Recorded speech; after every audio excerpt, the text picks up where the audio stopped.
In your workshops, you've talked about how people can change anything, and I know that you've touched on that a little bit, in this interview as well. But I'm curious to know a little bit more about that. Could you elaborate?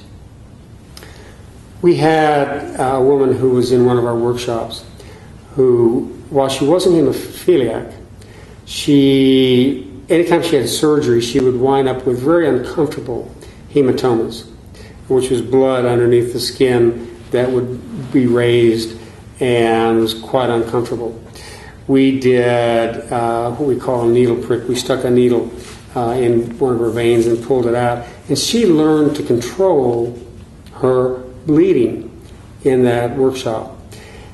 Unconsciously, what she did was when she went into surgery, that learning she used at an unconscious level. So she went through the next surgery that she had without having the hematomas, which were, again, not life-threatening, but uncomfortable and difficult for her. There's also a film from the Royal Academy of Medicine in Great Britain where a therapist uses hypnosis with a little boy.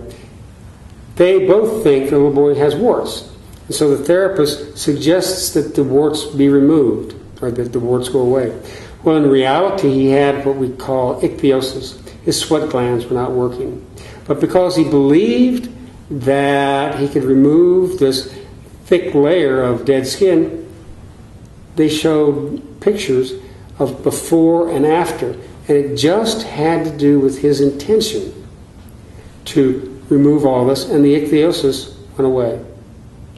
So we have discovered, working with people over the past 30 years, that truly, if people can break through and change their kind of default states, we might call them, the states people find themselves in more frequently, and learn how to change their states to ones that are a lot more productive, they in fact can change anything.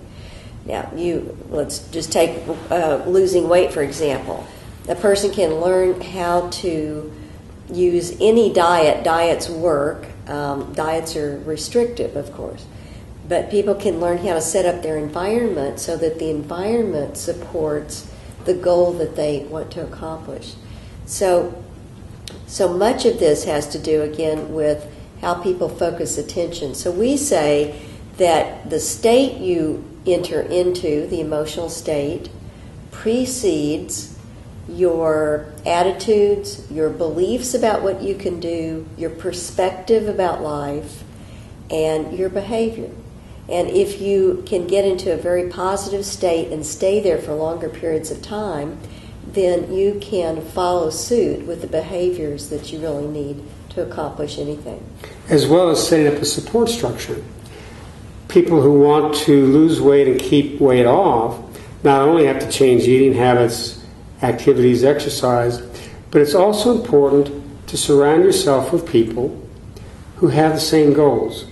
And if you believe that you can do that, then what will happen is that you automatically begin to choose people in your life who will support your own goal. The same is true with anger. We know that anger creates heart problems. There are a couple areas in the brain. One has to do with focusing attention on just physical sensation. So if a person is angry, they'll feel tension, they'll feel the anger. The brain also has another area in it that will make a story about that. And if we can keep that connection between those two parts of the brain loose, if you will, then a person doesn't involve themselves in making gospel truth out of the explanation. And if they don't do that, then what happens is their explanation can become broader and take into account many more facts, and that also supports change. That's right.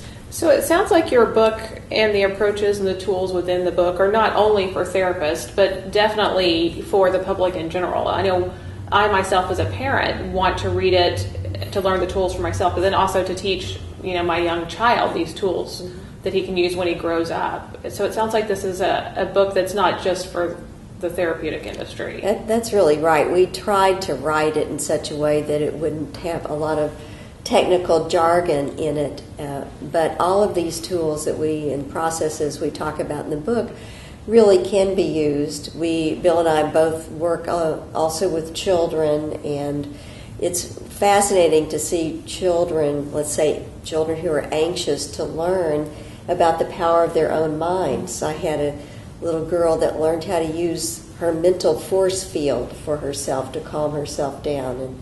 And kids are great at learning some of these tools. So we really do believe that this approach can be useful to anyone. Parents as well, because when parents are not reactive but responsive to their children, they can set limits, support their children, teach their children.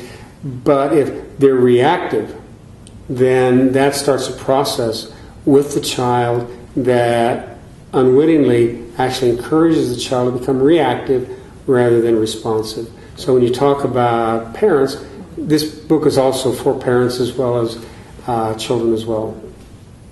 Okay, well, I think we should probably just remind everyone in closing, the name of the book again is Brain Change Therapy, Clinical Interventions for Self-Transformation. Thank you, Dr. Kershaw and Dr. Wade. Thank you very much.